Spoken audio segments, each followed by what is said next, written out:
how Liverpool is playing. I think he just... So guys, as you can see, the surprising element in the Manchester City lineup, there is, you can see Gabriel Jesus, the number 9, starting after a long time. Like basically this whole City team has been playing without a striker in a very fluid manner, but today, like maybe in order to surprise Liverpool, like throw a surprising ball at Liverpool, Guardiola has decided to go with the number 9, the proper number 9, Gabriel Jesus. Also, their highest goal scorer of the season, Riyad Mahrez, is on the bench. So, and Phil Foden starts. And then, of course, the ever-present Bernardo Silva, Kevin De Bruyne, Raheem Sterling, and Rodri. And that completes the midfield and the forwards for Manchester City. And then the most reliable left back in the league, João Cancelo, who I doubt whether even should be called a left back. I mean, can he also play in the midfield? And there is Aymeric Laporte, John Stones, Kyle Walker, and Ederson. And for Liverpool, it was a big question whether Diaz should start or not. So, and the answer from Klopp is that he isn't starting. There's Diego Jota starting in a centre forward role. Then the very predictable Sadio Mane and Mohamed Salah. Slight surprise in seeing Thiago Alcantara there. Then there is Fabinho, Jordan Henderson. Let's hear from the boss, Pep Guardiola first. So important.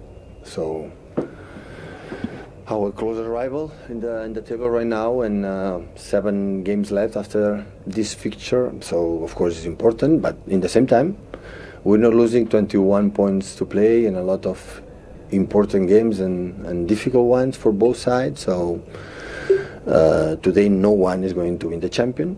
Will not be champion of the Premier League, but it's important, of course. Because it is such an important game, does it change anything about your approach? No.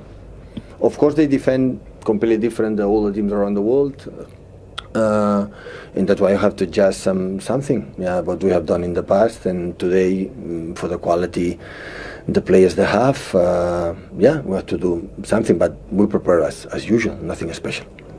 You have fantastic choices. You've selected Gabriel Jesus today. What are you looking for from him in particular? Well, his pace, his intensity, and he's a guy with. Even he's young, a lot of experience in this type of games. He played many times against Liverpool, and we decided for him because didn't play a lot. Play us 4 days before. In 3 days we have another final, and everyone is involved. What do you think will decide today? I would love to know it. I don't know. I would like to know it because first I will tell to my players and maybe I will tell to you. So I don't know, many things, top sides and top quality players and many games, different games in one single game. So yeah, we see. Yeah, interesting thoughts from Pep Guardiola there on the selection. No Jack Grealish and Riyad Mahrez, they're both amongst the substitutes. So Nigel, Gabriel Jesus, 15 Premier League games without a goal. That's his longest run in his career. What are you looking for from him? Why is he in the team today, do you think? I think, Guardiola said it before. It was kind of interesting to hear him speak about him. But actually he didn't really say in which position he's going to start in. There's for us to guess. But the majority games that he's been playing, he's always been playing from the right side. Which is where he likes to play, and that's where he likes to play as well. He's energetic, he got pace, he loves to defend as well, like other players do as well in the team. And that's something that he was looking for him.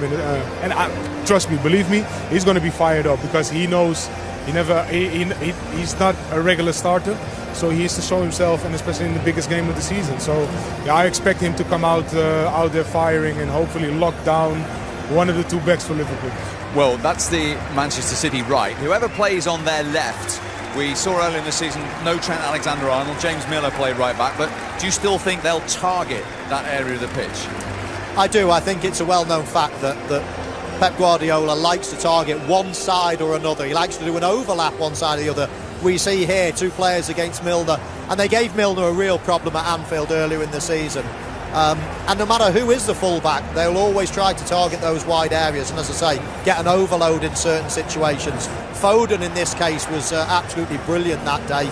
No surprise at all that he's come back in today to do a similar thing. And of course with Trent playing, then he's always going to give you chances. He's always going to go forward, and he's always going to give you chances at the back. But as we see in all these different clips. Always an overload. And what they do like to do is send